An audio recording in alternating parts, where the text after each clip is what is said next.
Hello.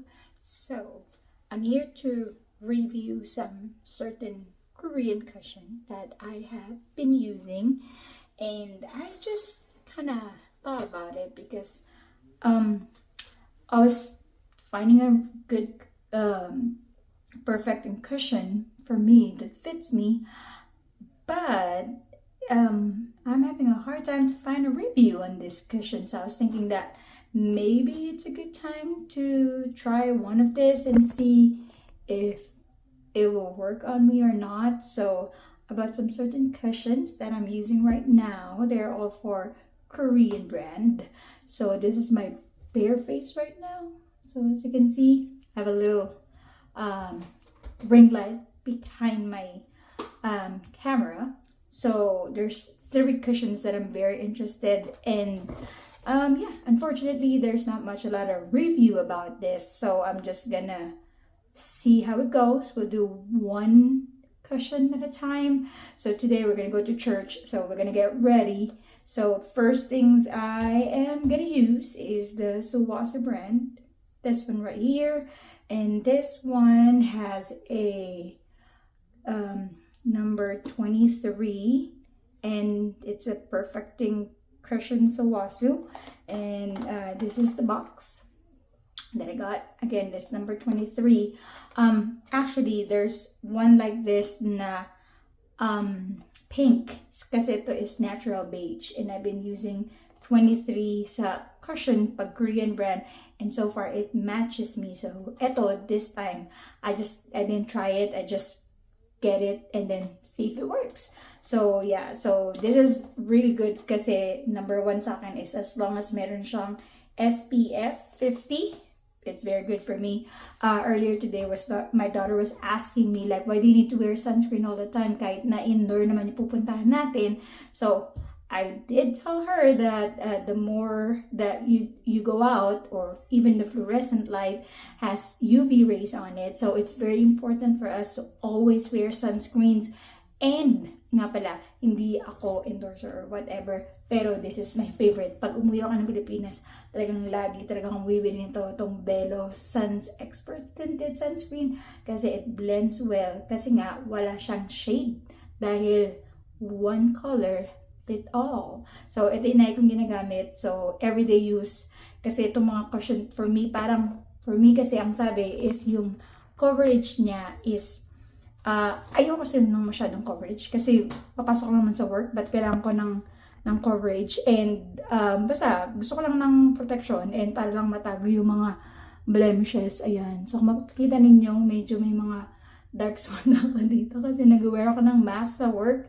So nangyayari pag nakamasa ko and I'm outside, so yung area na to is hindi nalalagyan ng mask. So pag lumalabas ako, naglalakad, ayan, tak, ganun. Kaya ang nangyayari is nagkakaroon ako ng dark spot. So kaya ako nagba-vitamin C sa umaga. So anyways, let's go back. So ito nga siya. So pag bumili ka nitong Suwasu na to, it comes with a box like this.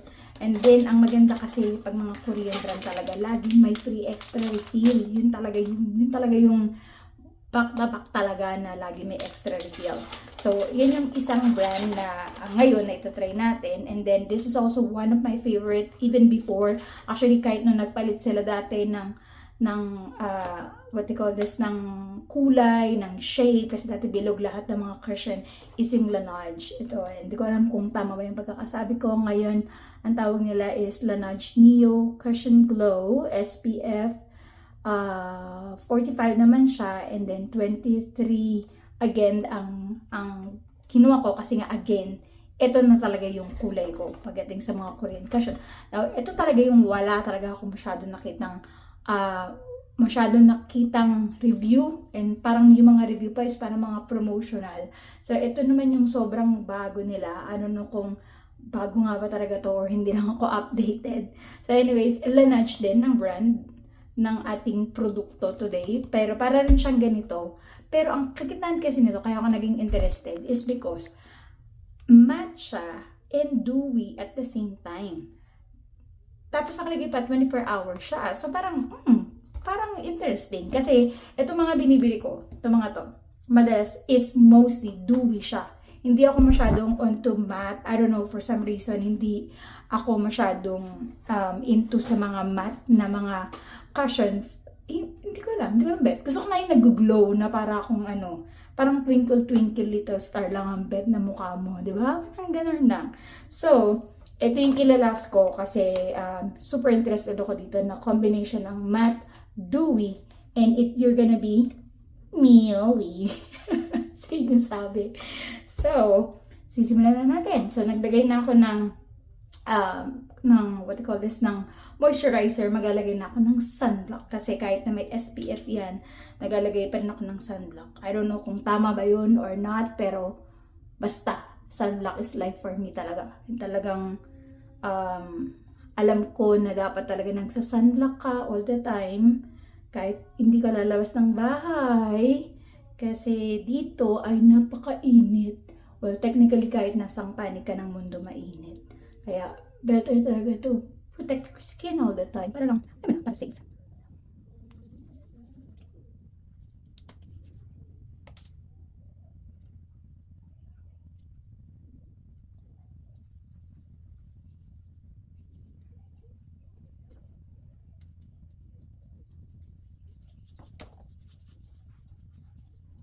So, alin na nga, naglagay na tayo ng ating sunscreen natin na may SPF 50. So, ito ko lang hindi pa rin maprotektahan ng face natin yan, no? Kasi meron ng SPF 50, yung crush, and then naglagay pa ako ng sunscreen. So, for some reason, yun na rin yung ginagamit ko as another primer. Hindi ako nagpa-primer, yun talaga, sunblock talaga or sunscreen, and pack na tayo agad dyan. So, precaution lang guys, or warning lang, hindi ako marunong mag-makeup. Super basic lang ng alam ko, and as you can see, kung baka nanggigigil na kayo sa kilay ko, dahil hindi rin ako marunong ng kilay. So ever since, hindi talaga ako nag-aahit. Medyo kinukulayan ko lang siya para medyo may shape ng konti. Pero ever since, hindi talaga ako nagkikilay. So yan, baka malamang sa inyo nanggigigil na. So natural yan, mga te, walang halong chemical, ganun. Okay, so we're gonna try. So, medyo nag-set na siguro. By the way, once na inopen nyo siya, ayan, may mirror. And then, may kasama siyang pad. Super bango. And then, may protector siya. And once you open it, the best part, look! Parang yaman-yaman mo, te. Parang sobrang, ka talaga, anak ng Maharlika ka talaga, anak ka talaga ng ng Reyna ng Encantadia talaga ang mo dito, ang peg mo talaga. Kasi mahal po ang alam ko na brand na Sowaso. So, correct me if I'm wrong. So, yan. So, ito siya. And then, nakikita inidoro namin. Don't mind sa likod ko. CR to ng, dito rin naliligo yung mga anak ko eh. So, kaya yan. Anyways, ayun na siya. So, ito yung maganda kasi sa cushion. Sobrang konti lang. At saka hindi kasi, ayoko talaga ng masyado makapal. Yung parang, talaga, foundation day ang labanan. Hindi talaga ako maganoon. As in, super thin lang, bet na bet. Kaya gusto ko yung mga ganito ng mga Korean brand. Kasi mabilis. Pero kasi, hindi pa naman nagtutry ng US brand or ng ibang brand. Kasi nga, for some reason, sobrang loyal talaga ako sa mga Korean brand. Kasi, hindi naman nila ako binibigo. As in, yung kahit anong brand, basta makita ko na Korean, is for me, sobrang ganda na talaga niya sa akin. So anyways, magtatap lang tayo ng konti. So, ayan, ganyan. Siya kakonti. Pero tinan nyo ko sobrang, mag-build up and mag-cover talaga siya. Hindi naman siya full coverage as far as I know. Pero parang medium, mild to medium. Tama mo yung pagkakasabi ko. So, sobrang hindi ako perfect, guys. Kaya, kung mali-mali man ako masabi, di kayo na ang perfect. So, anyways. So, yan ang aking bare skin. So, maraming mga dots, dark spots. Yan. So, yan tayo. Yung mga alaala ng nakaraan. We're gonna try.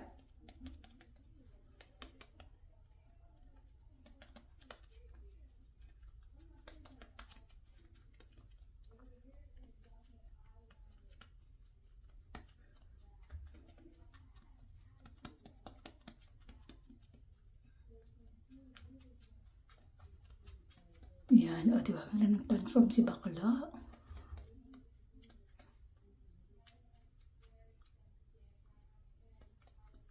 Diba?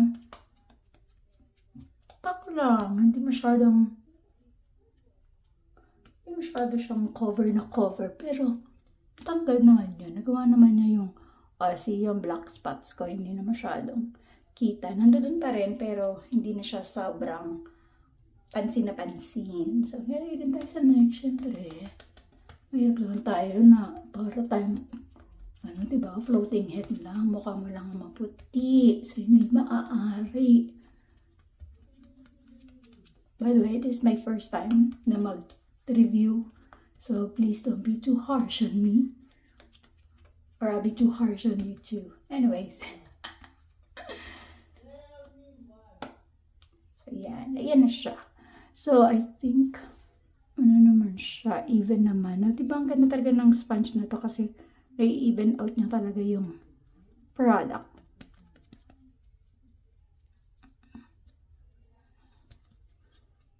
Yan. Okay. So, yan na nga siya. So, ito siya. Ito yung part na nalagyan natin. And as you can see, dewy siya. So, sobrang mag-glow ka talaga, te. Kasi mag-twinkle little star ka talaga. And then, I'll be right back. Lalagyan ko lang ng konting kilay, konting blush on. And then, konting lipstick din. Para, tapos tingnan natin kung ano yung final look. And then, we'll go back. Bye! So, here it is. So, here is the final outlook na parang wala nang nangyari. Told you guys, hindi ako masyadong makapal mag-makeup. Talagang cushion lang, konting blush on, kilay, lipstick, and I'm done. Wala na akong mga bronzer, mga, ano ba yung mga ginagawa sa makeup? Kasi mga ganun, hindi ko talaga bet. Kasi, wala akong time. May 3 akong anak. So, I don't have time na ganun-ganun pa. So, gusto ko yung mga mabilisan lang na pakagad, ganun. So, ito nga siya. Ito yung ginamit natin. And then, naglagay lang ako ng kilay. Like what I said, again, hindi po ako expert sa pag-makeup. Nagre-review lang po ako ng cushion. Hanggang dun lang po tayo. So, yung mga tawag dun, yung tinatattoo yung mga kilay, mga ganyan, negative po sa akin yan. X po. Hindi po ako masyadong interested sa mga ganyan. So, anyways, yan po yung ating look. And then, as you can see, parang light lang naman na blush on yung nilagay natin. Na ito lang naman siya, yung liquid blush on ng Orgasm ng NARS. Galang natin siya. And then, see how glowy it is sa aking face. Lalo na kapag naaarawan siya pag pak ng ilaw. Talagang, mag-glow talaga yung mukha mo talaga. So, ayan talaga siya. And then, as you can see, hindi naman niya fully na-cover yung sa face ko. Pero look how smooth. Like, tingnan naman kung gano'n ka-smooth. O, diba? Mas smooth ba siya kasi sa lipstick kung hindi banday-banday. Kasi hindi ako marunong. Nagka-cushion lang ako, pero hindi ako So, ayan na. Ito na po ang ating look. And right now, it's already 4:28 ng hapon. Nandito tayo, 4:28 ng hapon. So, i-check natin yung longevity nito. Kung kailan ko bang mag-retouch or something like that. Again, kapag ikaw ay nanay na, medyo hindi ka na masyadong bet yung magre-retouch or something like that. I know may mga ibang mom na kaya pang gawin yun. Ako kasi minsan, kapag kung ano yung nangyari nung umaga, that's it. Wala nang retouch. Parang wala nang panahon para sa ganyan. Kaya gusto ko talaga yung long-lasting talaga siya na type na mga product para, na tayo. Yun na siya. As in, yun na siya. Hindi mo na kailangan ng mga additional pa. Kasi nga, diba, the more na maglalagay ka pa, the more na gastos ka na naman. So anyway, so hanggang ganyan lang tayo. Pero yun nga, I like kung paano siya nag-blend sa skin ko and para talaga siyang second skin ko. Na para talaga siyang hindi, tinan mo, diba? Hindi siya nagkakalayo. Well, meron din naman kasi sa leg ko. Pero, as you can see, super, naman siya, blendable siya. And then, wala naman siyang mga build up or parang mga pachi-pachi. O yan, magsawa kayo sa mukha ko. So, ayan siya. So far, I'm loving it. And, maganda siya overall. Wala akong masasabing negative as of now, maliban sa napakamahal niya. Yun lang, super siya. Pero, again, it comes with a price. Kung gusto mo na magandang quality ng product. Pero isa siya sa mga mahal na I can tell na mararecommend ko talaga siya. Actually, meron ng isang color na 25 pink. Yun nga kasi alam ko yellow undertone ako. And when I hear pink, feeling ko pang kabilang undertone yun. So, hindi ko pa siya natatry. Pero maybe one of these days, itry ko rin siya. Kasi ayoko magbukas. Kasi anong gagawin ko dito, diba? Sobrang long lasting kasi yung mga cushion sa akin. Ang tagal. As in, super tagal talaga nilang naglalast. Well, anyways, hindi rin naman kasi ako everyday nagka-cushion. Ano lang naman, yun nga, mas ginagamit ko pa tong Belo everyday. Parang, multiple times ko siyang ginagamit sa araw-araw lang, sa trabaho, ganyan. Pero kapag nagsisimba lang ako, or may lakad, ganyan, gusto mo lang ng na parang pagpasok mo pa lang, ganda niya, parang ganun. So, yun yung, tsaka lang ako nagka-cushion. Pero pag regular days, wala, hindi masyado. So, anyways, update kita, again, 4:30 na ng hapon. Nagsisimba kasi kami ng hapon talaga. So, hindi siya masyadong maaraw. Actually, makulimlim ngayon. So, tingnan natin kung anong magiging itsura ko, let's say, after a few hours. At kung kailangan ba natin siyang patch up or retouch or whatever you call that. And then, dito na po ang ating final look. Huwag niyo na pansinin yung tabo at saka yung alam niyo na po mga Pilipino, hindi po talaga mawawala ang tabo at saka balde. So, kahit may shower na po kami, ay talagang meron pa rin. So, anyways, this is our final look. And this is me. I'll see you later. Bye! So, guys, ito na nga tayo. Nakabalik na ako ng bahay. It's already, ano oras na ba tayo? 8:35. Ayan. So, mag 4 hours na ba? Or, since nung visit naman ako sa langaw na to. So, yan. Mag 4 hours na, or 5 hours simula nung first touch tayo or naglagyan natin ng ating suwasu. Tama ba yung pagkakasabi ko? I'm not sure, but yun na yun. Alam niyo na yun. Yung nilagay ko kanina sa mukha ko. So, ito na siya. Wala akong retouch, walang anything, walang powder, wala lahat. Ganda lang. Charing. So, yun nga siya. So, nakikita niyo, hindi siya nagki-cake.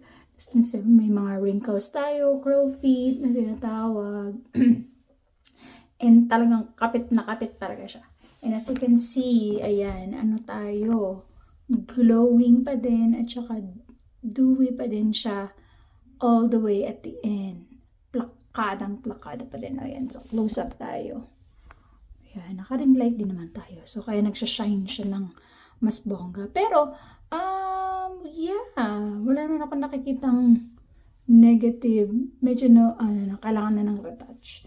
So, for sure naman, pag niretouch natin yan, magiging okay na din yan. So far, maganda ang ating review for this product. Itong vlog na to, is plan ko talagang full English kasi hindi kayo ng powers ko.